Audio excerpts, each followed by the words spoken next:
রান্না হবে এখন, আলু চচ্চড়ি হবে টমেটো দিয়ে। দেখো আলুগুলো কেটে রেখে একটু বসে আছি, দেখো কেমন কালো কালো হয়ে গেল সঙ্গে সঙ্গে, কারণ কি গরমে ইচ্ছে করছে না কোনো কাজ করতে, জানো তো। আচ্ছা, তো টমেটো দিয়ে আলু চচ্চড়ি হবে আর হচ্ছে গিয়ে বেগুন ভাজা হবে রাত্রে, আর রুটি তো হবেই। এই যে এই লঙ্কা আমি ভাজা করে নেবো বেগুনের সাথে, তো এগুলো ধুয়ে নিই, ধোয়া হয়নি, এটা একটু নষ্ট হয়ে গেছে ফেলে দেবো। আর বেগুন ভাজা, রুটি আর টমেটো দিয়ে আলু দিয়ে চচ্চড়ি। আর আমার এত গরম লাগছে, আজকে চা খাওয়া হয়নি, চা খাইনি, কিন্তু এই দেখো এখন আমি রাত্রে খাবো হচ্ছে গিয়ে। তো এখন যেন রাত্রে এই দিনে দুপুরবেলা থেকে রাত্রে বেশি গরম লাগছে।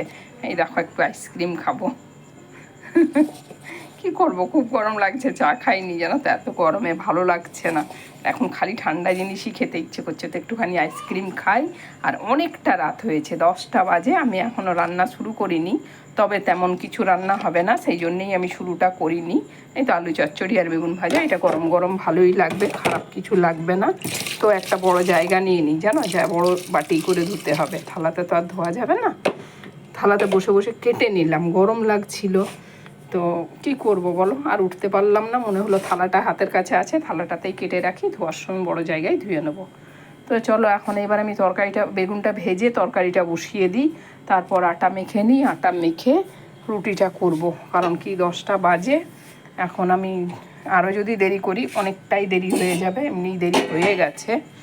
কি করব, ভালো লাগে না গরমে গো, ইচ্ছেই করে না রান্না করতে গরমে, বিশেষ করে রাত্রে খুব কষ্ট হয়।